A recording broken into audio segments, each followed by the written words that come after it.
Paz seja convosco. Hoje eu quero dividir com os irmãos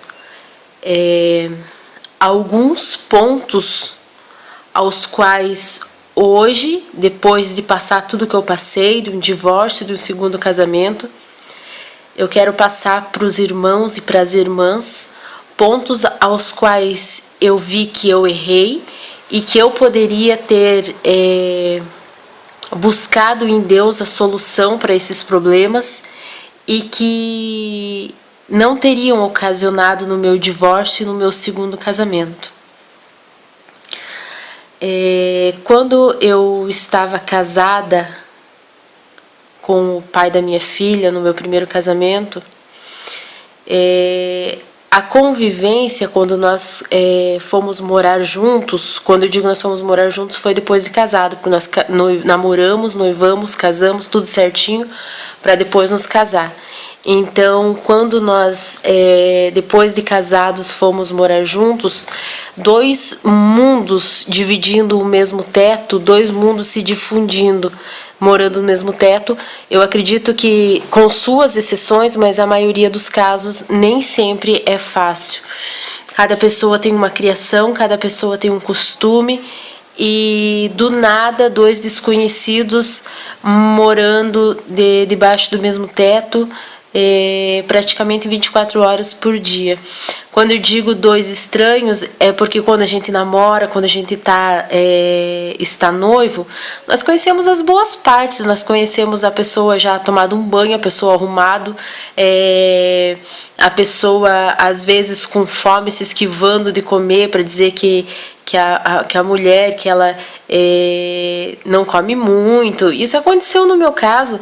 Eu já era noiva e na época, então, o meu noivo me chamou para sair e a gente pediu uma pizza na lanchonete. Eu estava morrendo de fome, mas eu não comi nem um pedacinho da pizza para dizer, não tô com fome, para fazer aquele charminho, mas na verdade eu estava morrendo de fome. Se ele tivesse comprado 2 pizzas, eu acho que eu tinha comido as 2 pizzas sozinho. E quando você casa, vai quebrando tudo aquele conto de fadas de homem perfeito e de mulher perfeita, porque todos nós somos seres humanos e todos nós somos imperfeitos. Então, se eu pudesse voltar o tempo, mas como eu não posso, que eu tirei de lição, a minha primeira falha no meu casamento foi a minha falta de paciência. Era uma pessoa muito mais irritada com tudo. Se fosse tomar água e do copo escorresse um pingo d'água, esse pingo de água caísse no chão, enquanto não fosse limpado aquela cerâmica, eu não me sentia bem, eu me sentia incomodada, aquilo me irritava. O barulho da mastigação, quando a pessoa estava comendo junto comigo, eu escutava o barulho da mastigação, aquilo me irritava. Se a pessoa fosse espalitar o dente e fizesse barulho, aquilo me irritava. Se a pessoa estivesse comendo e batesse muito com o talher no fundo do prato, aquilo me irritava. Se a pessoa fosse no banheiro e eu conseguisse escutar a pessoa urinando no banheiro, o xixi caindo na água do vaso, aquilo me irritava. Se eu estivesse varrendo a casa e tivesse gente passando, gente que eu digo na época o meu marido, passando para lá e para cá, aquilo me irritava. Então, faltou tolerância, faltou cuidado, faltou inteligência da minha parte.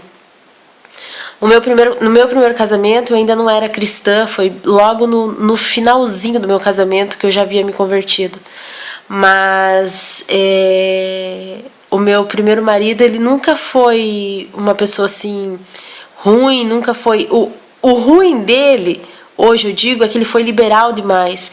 Eu podia usar o tipo de roupa que eu quisesse, eu podia ir aonde eu queria, eu podia voltar a hora que eu queria. Lógico que eu não saía à noite nem nada, mas eu poderia passar o dia inteiro fora e ele não se preocupava onde eu estava. E depois de um certo tempo eu fui vendo aquilo como uma falta de proteção, uma falta de amor, uma falta de zelo para com a minha pessoa. E eu acho que ele via diferente, eu acho que ele, por confiar, por ele não querer me prender demais, a forma dele amar, a forma dele cuidar era aquela. Mas o que eu queria era uma outra coisa, eu queria alguém que se importasse com a minha ausência. E eu não via aquilo no meu casamento. E eu nunca fui de valorizar muito o que o meu ex-marido fazia. E você, esposa, você, esposo, tudo que o seu esposo faz, tudo que a sua esposa faz, é feito para agradar um ao outro. E é sempre muito bem-vindo um elogio, é sempre muito bem-vindo um sorriso, é sempre muito bem-vindo um abraço inesperado, é sempre bem-vindo um presentinho, uma flor, uma cartinha. Todas essas coisas são sempre bem-vindas, porque o casamento, ele é um relacionamento que com o dia, com a correria do dia a dia, com os problemas do cotidiano, com contas para pagar, com filhos, às vezes em tempo de rebeldia, é uma coisa que desgasta. E o marido tem a esposa e a esposa tem o marido para desabafar. Então tem sim que tirar um tempo para os dois, para o homem e para a mulher. Então, essas surpresas, esses carinhos sem datas marcadas, esses carinhos sem ter um porquê, são sempre muito bem-vindos. E eu acho que o tempo para a família também, os casais que têm filhos também, o tempo para a família. E o que eu sei que eu mais pequei foi que eu não insistia muito para que o meu marido, na época, ele fosse comigo e com a minha filha para a igreja. Ele falou 2, 3 vezes que não ia, que não era o estilo dele, isso e aquilo. E eu não insisti. Eu pequei porque eu deveria ter orado mais pelo meu casamento, eu deveria ter jejuado mais, eu deveria ter buscado mais. E o que aconteceu foi que o nosso casamento caiu na rotina e nós paramos de brigar por qualquer coisinha, como no começo do casamento, mas nós viramos 2 amigos.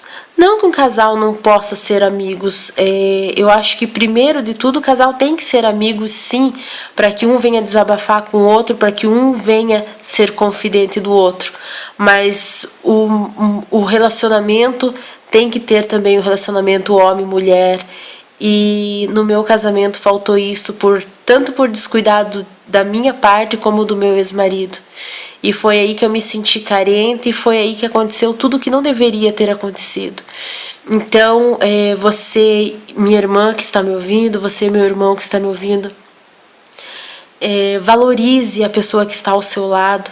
Sempre que você tiver algum motivo para desistir do seu casamento, para desistir da sua família, tenta voltar ao tempo e tenta se lembrar do que foi que fez você se apaixonar por essa mulher de Deus, do que foi que fez você se apaixonar por esse homem de Deus, do que foi que motivou vocês a dividirem o mesmo teto, das alegrias que vocês tiveram no começo do relacionamento, porque eu acho que é resgatando esses momentos todos os dias que um casamento ele vai adiante.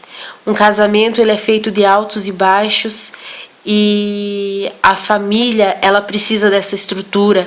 A estrutura familiar é o pai e é a mãe. A estrutura familiar é o marido e a mulher. A palavra do Senhor diz que é melhor serem 2 do que 1, porque se um cair o outro levanta. Então vocês maridos amem vossas mulheres, vocês mulheres amem os vossos maridos, assim como Cristo amou e ama e espera e cuida da igreja. Paz seja convosco.